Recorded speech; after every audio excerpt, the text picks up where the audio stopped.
그리스도인의 삶 5번째 시간입니다. 저희가 에베소서를 통해서 그리스도인의 삶에 대해서 생각을 해오고 있습니다.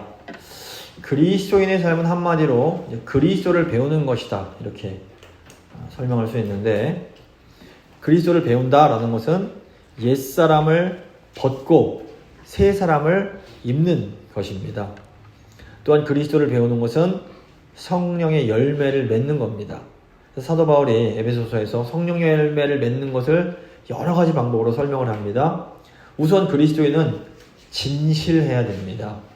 우리가 이 성도들과의 이렇게 진실한 소통을 통해서 거짓을 버릴 수가 있습니다. 또 그리스도인들은 분노를 다스려야 됩니다. 우리가 예수님을 꽉 붙잡음으로 이 분노를 다스릴 수가 있습니다. 또 그리스도인은 탐심을 극복해야 됩니다. 우리가 하나님께 드리고 이웃과 나눔을 통해서 이 탐심을 이기게 됩니다. 이제 오늘은 그리스도의 언어에 대한 말씀입니다. 우리 그리스도인의 삶에 있어서 언어, 이 말이 굉장히 중요합니다.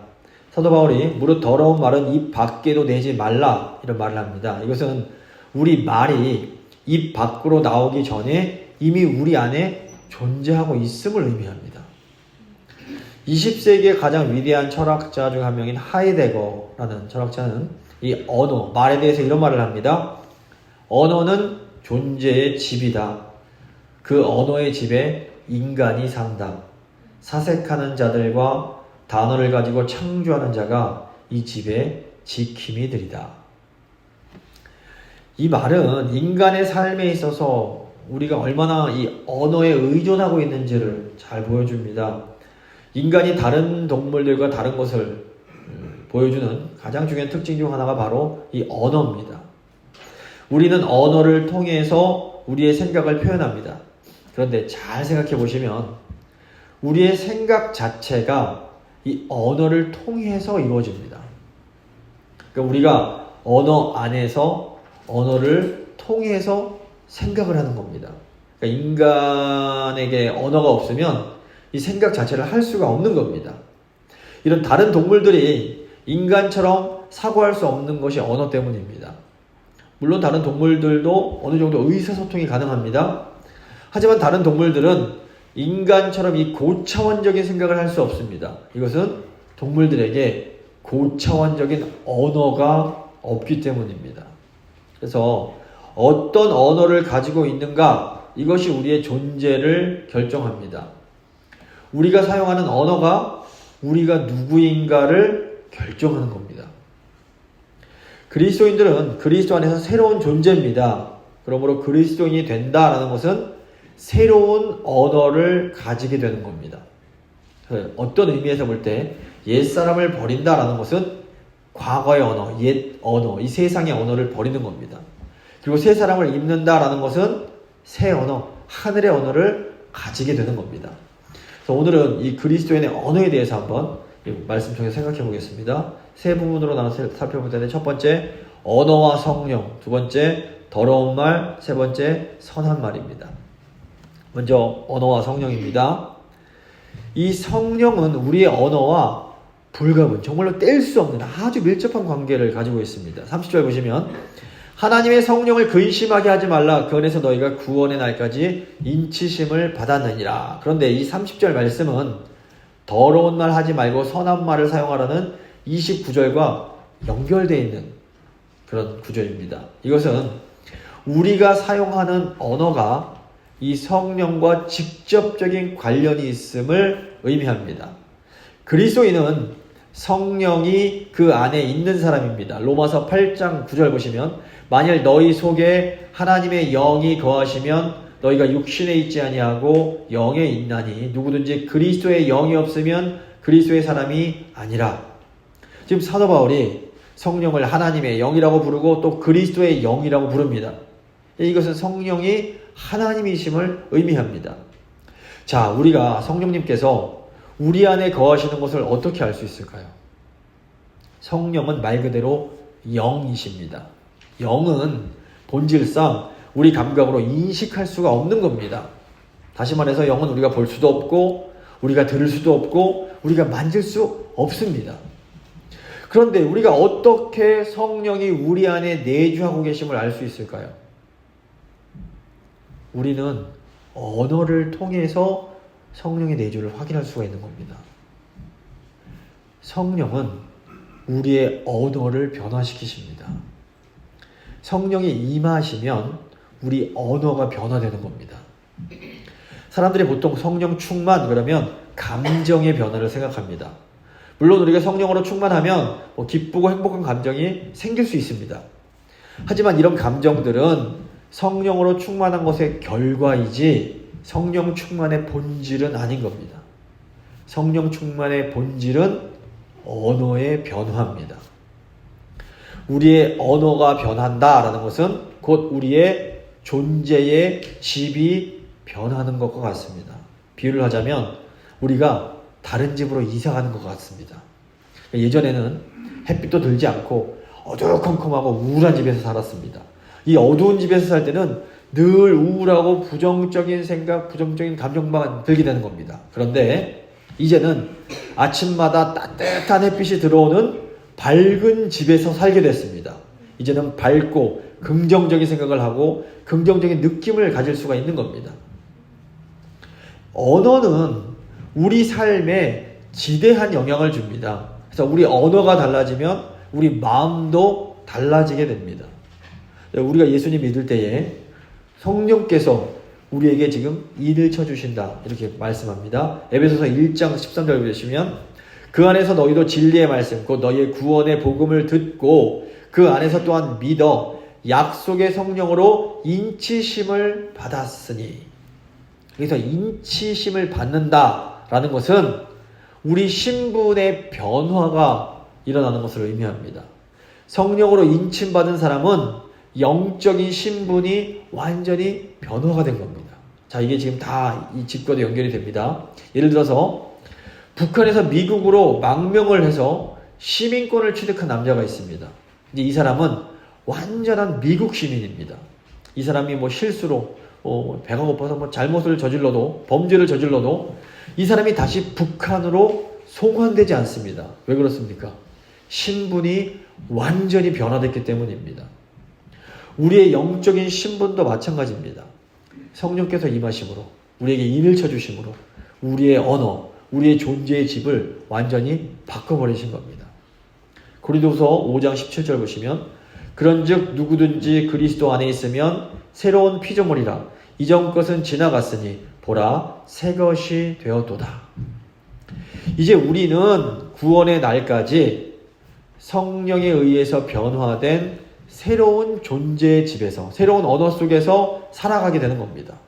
우리가 설령 실수해서 죄도 짓고 넘어질 수 있습니다. 그래도 우리가 사는 이 집에서 쫓겨날 수는 없는 겁니다. 우리가 잘못하고 우리가 잘못을 한다고 우리의 영적인 신분이 변하지 않습니다. 근데 이게 늘 연약해서 실수할 수밖에 없는 우리에게는 어마어마한 위로가 됩니다. 자, 그렇다면 우리가 이제 이 집에서 쫓겨나지 않으니까, 우리의 신분이 바뀌었으니까 계속해서 죄를 지어도 살아도 되는 것인가? 그렇진 않습니다. 우리가 계속 죄를 지으면 성령께서 너무나 슬퍼하십니다. 그래서 사도 바울이 오늘 말씀에서 성령을 근심하게 하지 말라 말씀합니다. 성령께서 근심하시는 것은 우리를 사랑하시기 때문입니다. 우리가 잘못할 때 성령께서는 또 우리를 때로 책망을 하십니다. 그런데 우리 그리스도인들에게 하나님은 냉정하게 우리의 잘잘못을 따져서 심판하는 판사 같은 분이 아닙니다. 우리에게 하나님은 우리를 너무너무 사랑하시는 부모님과 같은 분입니다. 하나님께서 우리를 너무나 사랑하십니다. 그래서 우리를 위해서 가장 소중한 모든 것을 다 이렇게 전부 내어주셨습니다. 하나님께서는 아무런 조건 없이 이 모습 이대로 우리를 그냥 이렇게 받아주시고 안아주십니다. 이것이 성경이 가르치는 복음의 내용입니다. 그렇기 때문에 이 하나님의 사랑을 제대로 이해를 한 사람은 하나님께 감사하게 되고 하나님을 사랑할 수밖에 없습니다. 그래서 그리스도인의 삶은 이 하나님의 사랑에 감사하는 삶입니다. 그리스도인의 삶은 말씀 안 들으면 내가 벌을 받는 거 아니야? 이렇게 두려워하는 삶이 아닌 겁니다. 그리스도인의 삶은 하나님을 너무 사랑해서 이제 하나님을 기쁘시게 해드리고 싶어하는 그런 삶인 겁니다. 자, 보시면 신약에 나오는 유대인 같은 율법주의자들도 하나님 말씀에 순종을 하고 또 그리스도인들도 하나님 말씀에 순종을 합니다. 그런데 여기에는 분명한 차이가 있는 겁니다.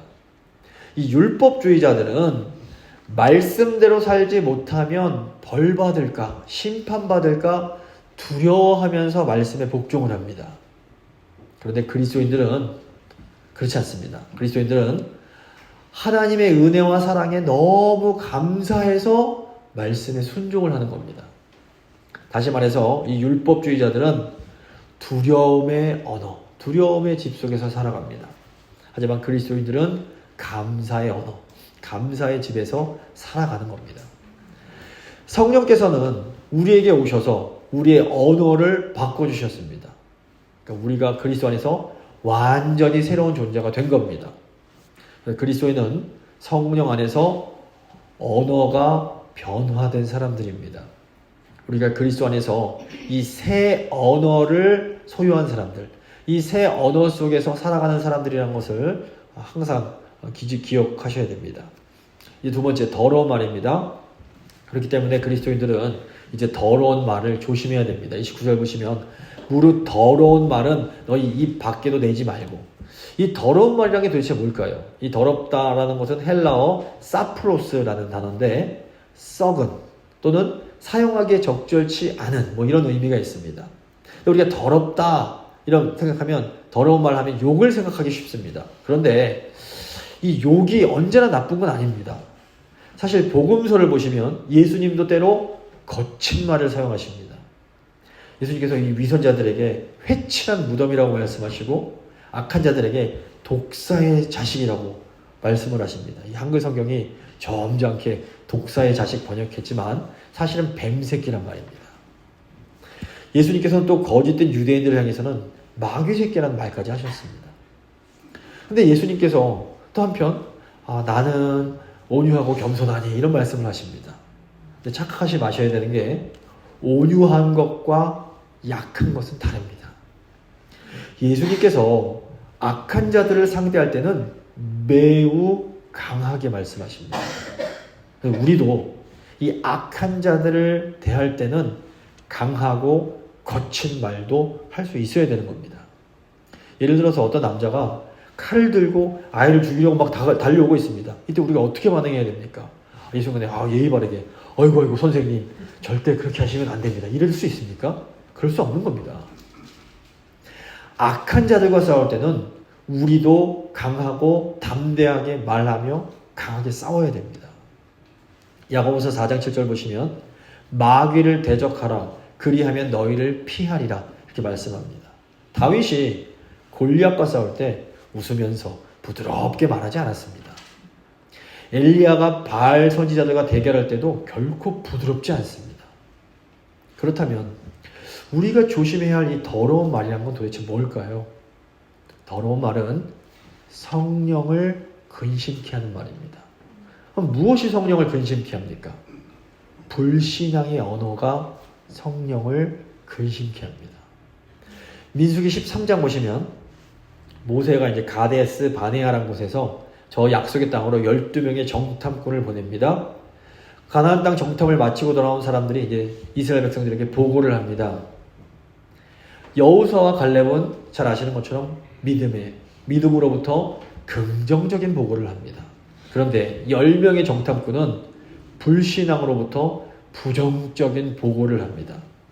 이 부정적인 보고를 들은 이스라엘 백성들이 믿음이 흔들리고 하나님을 원망하고 대적하게 됩니다. 이로 인해서 이스라엘이 결국 40년 동안 광야를 방황하게 되는 겁니다. 이 10명의 정탐꾼들이 이스라엘 백성들에게 했던 이 말, 이게 더러운 말입니다. 이들의 말이 더러운 것은 이 말들이 하나님 백성들의 믿음을 파괴했기 때문입니다. 더러운 말은 다른 성도들의 믿음을 무너뜨리는 말입니다.